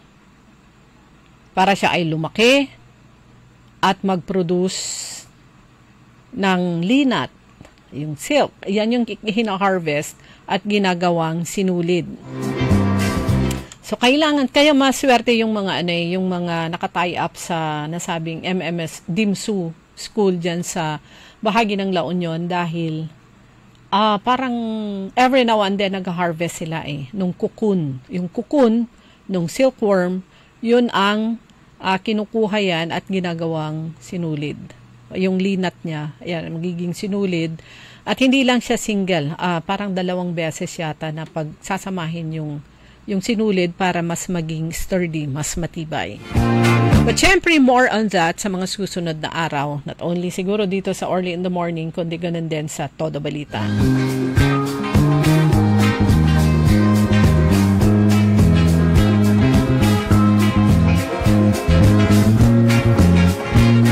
Syempre, binisita rin ang Bellas Puto Factory diyan sa may Talibao sa Calasiao. At kwento nga ni tatay mula sa isang simpleng pangkabuhayan para sa kanyang pamilya. Marami silang anak, parang 10 yata yung anak. Hanggang sabi niya, nagulat na lang kami. Nasunog pa yung kanilang factory before, pero may mga tumulong hanggang sa nakatayo sila ulit at nabuo ulit yung kanilang factory. Nagulat na lang kami kung saan nanggagaling yung mga bumibili. Sa ngayon, sabi po, diyan sa may Bellas Puto sa Calasiao, ordinary days, 5 sako ng bigas yung kanilang niluluto at ginagawang puto. Sa malalakas na araw, maabot sila ng 10 sako ng bigas. Pinoprocess nila para maging puto. So just imagine kung baga gabundok na puto mula sa Bellas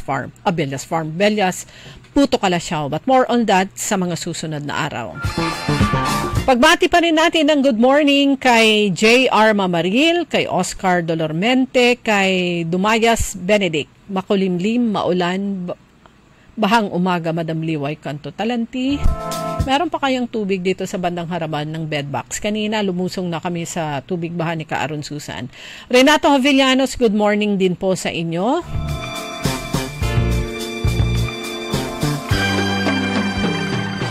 Kay Rolf Quirol. Ayan, binaliktad niya yung kanyang pangalan. Sofia Mamaril Matias. Kay J.G. Gamboa. Bona Mendoza at sa iba pa, magandang umaga po sa inyo. At syempre, sa lahat po ng suki ng Early in the Morning, magandang umaga po sa inyo. Sa mga suki po ng DWIC at Early in the Morning dyan sa ating mga palengke, magandang umaga sa mga security guards, sa mga tricycle drivers at sa lahat-lahat na. Mag-ingat po palagi ha. Wa na si Bagyong Nando, pero pumasok naman sa Philippine Area of Responsibility si Opong at hagip ang Visayas and bahagi ng Northern Luzon tayo. At Central Luzon. At muli, bago po ako magpaalam, yung ating pasasalamat mula sa puso ng mga taga-DWIC Dagupan. Maraming salamat kay Sir Peter Fernandez sa kanilang inisponsoran na uniform namin. Maraming salamat po. Bukas, muli tayo magkakasama alas 5 hanggang alas 6 ng umaga. Todo balita at komentaryo. Kasama niyo po Susan Yadaw and Liway Manantani Paragire. At syempre sa Early in the Morning, pansamantala pa rin makakasama niyo ang inyong lingkod. At ako'y magpapaalam na sa antabayanan nyo lang po ang mga susunod na programa dito sa DWIC Dagupan sa ngalan ng aking partner sa technical, Kaaron Eli Garcia, at sa ngalan ni Kaaron Orly Navarro. Ang inyong lingkod, nakasama niyo po, Liway Manantani. Paragire, magandang umaga sa inyong lahat. DWIZ. Orly in the morning. Nagbabalita, naglilingkod sa lahat ng Pilipinas.